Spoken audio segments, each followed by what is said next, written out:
رب کائنات نے قرآن کریم فرقان حکیم میں ارشاد فرمایا ہے، یا ایہا الذین آمنوا انفقوا مما رزقناکم من قبل ان یأتی یوم لا بیع فیہ ولا خلۃ ولا شفاعہ۔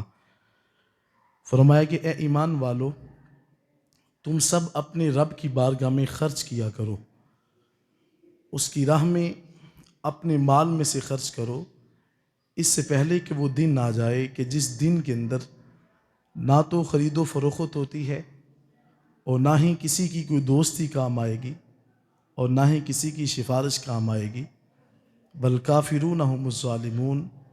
فرمایا وہ لوگ جو کفر کرنے والے ہیں وہ سب سے بڑے ظالم ہیں۔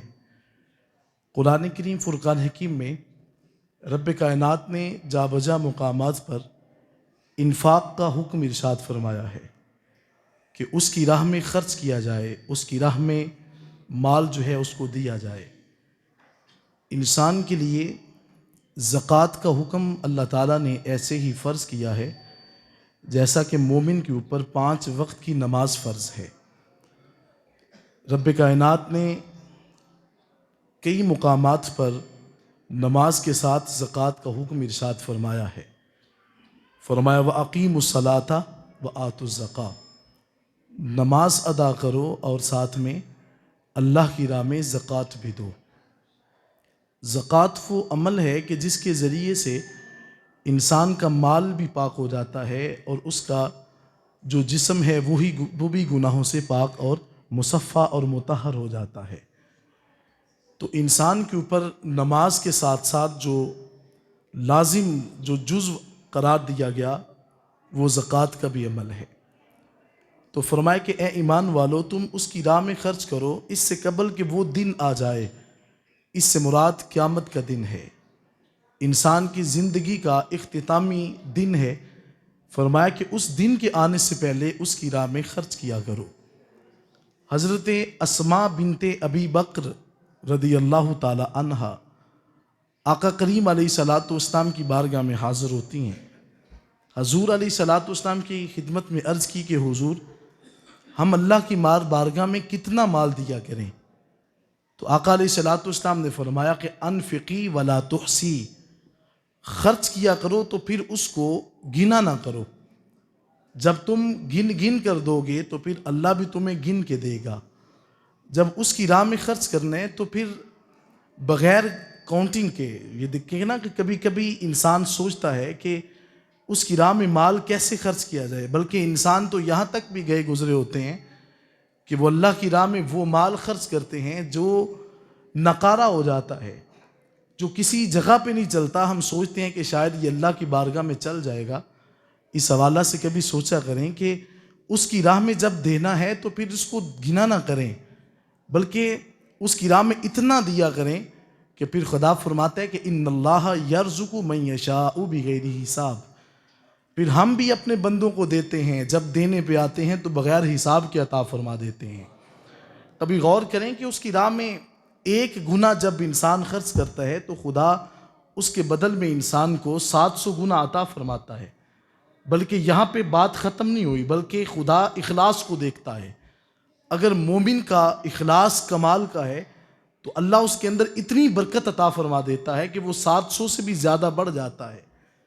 تو ذات محترم میں بات کر رہا تھا کہ یہ اس کی بارگاہ میں خرچ کرنا ہے، اور رب کائنات نے اس خرچ کو بڑے خوبصورت لفظ کے ساتھ یاد کیا ہے۔ خالق کائنات نے فرمایا کہ من ذا الذی یقرض اللہ قرضا حسنا، کون ہے وہ بندہ جو اللہ کو قرض حسنا دیتا ہے؟ یعنی قرض کی انسان کے اندر یہ سوچ ہوتی ہے کہ میں نے جس کو قرض دیا میں اس سے مطالبہ بھی ضرور کروں گا۔ اس کے ذہن کے اندر یہ بات پوشیدہ ہوتی ہے کہ میں نے اس سے اپنے قرض کو واپس لینا ہے۔ تو رب کائنات نے فرمایا کہ کون ہے جو مجھے قرض حسنا دیتا ہے؟ معلوم ہوا کہ خدا کی بارگاہ میں جو مال خرچ کرتا ہے انسان، اللہ اس کے مال کو کبھی رائگاں نہیں جانے دیتا، بلکہ ایک حدیث شریف کے اندر ہے کہ آقا علیہ الصلوۃ والسلام نے فرمایا کہ خدا انسان کے مال کو اپنی شان کے لائق اپنے دستے مبارک میں لے لیتا ہے۔ اب میرے ہاتھ کی آپ وقت اور اس کی طاقت کو یہی سمجھ سکتے ہیں نا کہ یہ چھوٹا سا ہاتھ ہے، لیکن خدا کی قدرت کتنی کمال کی ہوگی کہ جس کے جو ہے وہ دستے مبارک کے اندر اس کی شان کے لائق انسان کا صدقہ پہنچتا ہوگا، جس نے خرچ کیا ہوگا وہ مال پہنچتا ہوگا، تو پھر خدا اس کو قیامت کے دن کتنا زیادہ صلہ اور اجر عطا فرمائے گا۔ تو فرمایا کون ہے جو اس کی بارگاہ میں خرچ کرتا ہے اور اس کو جو ہے وہ مال دیتا ہے۔ تو ذات محترم میں بات کر رہا تھا کہ آج بہت سے وہ لوگ ہیں جو زکوٰۃ کے معاملے میں آتے ہیں تو سوچتے ہیں کہ شاید یہ ہمارے لیے بوجھ بن چکا ہے، اس کو کبھی اپنے لیے بوجھ مت سمجھیں۔ مال کے اوپر 2.5% کے حساب سے جب 1 سال کا عرصہ گزر چکا ہو تو آپ کے مال کے اوپر جو ہے وہ زکوٰۃ واجب ہو جاتی ہے۔ حضرت سیدنا صدیق اکبر رضی اللہ تعالیٰ عنہ کے دور کے اندر کچھ احباب نے کہا کہ یہ تو الیاذ باللہ یہ تو ٹیکس ہے۔ حضرت صدیق اکبر رضی اللہ تعالیٰ عنہ نے فرمایا کہ جس کام کا حکم آقا علیہ الصلوۃ والسلام نے دیا ہے میں اس سے پیچھے ہٹنے والا نہیں ہوں۔ آپ کی جو مبارک حیات اقدس ہے، کبھی اس کے احوال پڑھیں کہ آپ کی زندگی کے اندر کن کن معاملات اور کن دشواریوں سے آپ کو دوچار ہونا پڑا۔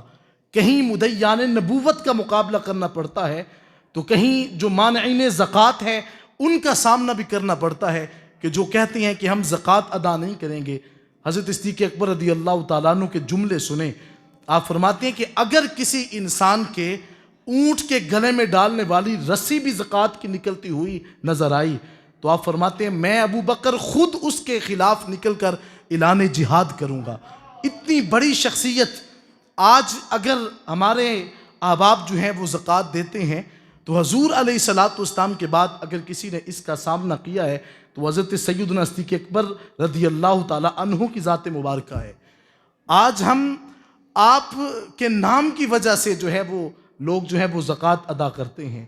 تو ذات ذی وقار میں بات کر رہا تھا، فرمایا کہ اس دن کو سوچیں کہ وہ دن کبھی ایسا نہ ہو جائے کہ وہ دن آ جائے کہ جس دن کے اندر کسی کے سامنے سفارش قبول نہیں کی جائے گی، دوستی کام نہیں آئے گی۔ رب کائنات نے قرآن کریم فرقان حکیم میں فرمایا کہ الاخلاء یومئذ بعضهم لبعض عدو الا المتقین۔ اس دن گہرے دوست بھی آپس میں دشمن ہو جائیں گے۔ یہ آج ہم دیکھیں نا کہ جن کے بغیر ہم کہتے ہیں کہ ایک لمحہ بھی بسر نہیں ہوتا، جان نکلنے کو جاتی ہے، لیکن کبھی سوچیں وہ قیامت کا دن ایسا بھیانک اور اتنا جو ہے وہ ہولناک قسم کا دن ہوگا کہ جس کے بارے میں رب کائنات نے فرمایا کہ یوم یفر المرء من اخی و امہ و ابی و صاحبتہ و بنی۔ فرمایا انسان کے قربت والے رشتے، انسان کی زندگی کا سب سے زیادہ جو تعلق والا رشتہ ہوتا ہے وہ اس کی اپنی زوجہ حیات ہوتی ہے، اس کی اپنی بیوی ہے۔ اس سے زیادہ قربت کا رشتہ کس کو ہو سکتا ہے؟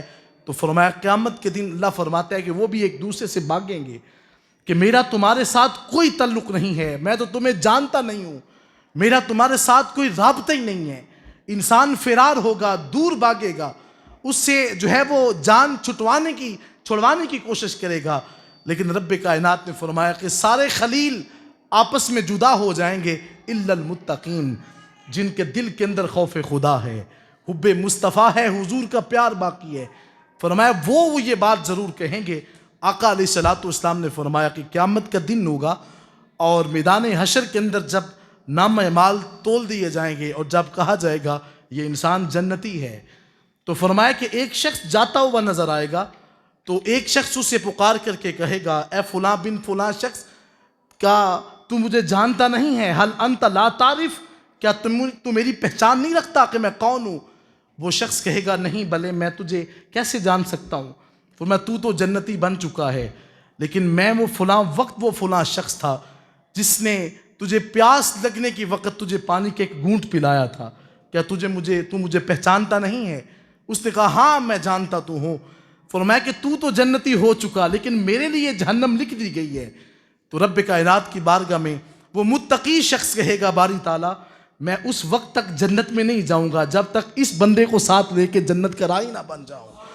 تو آقا علیہ الصلوۃ والسلام نے فرمایا کہ متقین کا ساتھ باقی رہے گا۔ تو ذات محترم میں بات کر رہا تھا کہ ہمیں اس جہان کے اندر کم از کم اس بات کو سوچنا ہے۔ آج اب دیکھیں کہ گندم کی کٹائی کے موسم ہے اور خدا فرماتا ہے وَآتُوا حَقَّهُ يَوْمَ حِصَادِهِ، جب تمہاری فصل پک جائے تو سب سے پہلے اس کا حق ادا کیا کریں۔ آج آپ دیکھ لیں ہمارے سامنے بہت سے لوگ موجود ہیں جو سمجھتے ہیں یہ تو ہماری محنت کی کمائی ہے، میری اور آپ کی محنت کی کمائی کیسے ہو سکتی ہے؟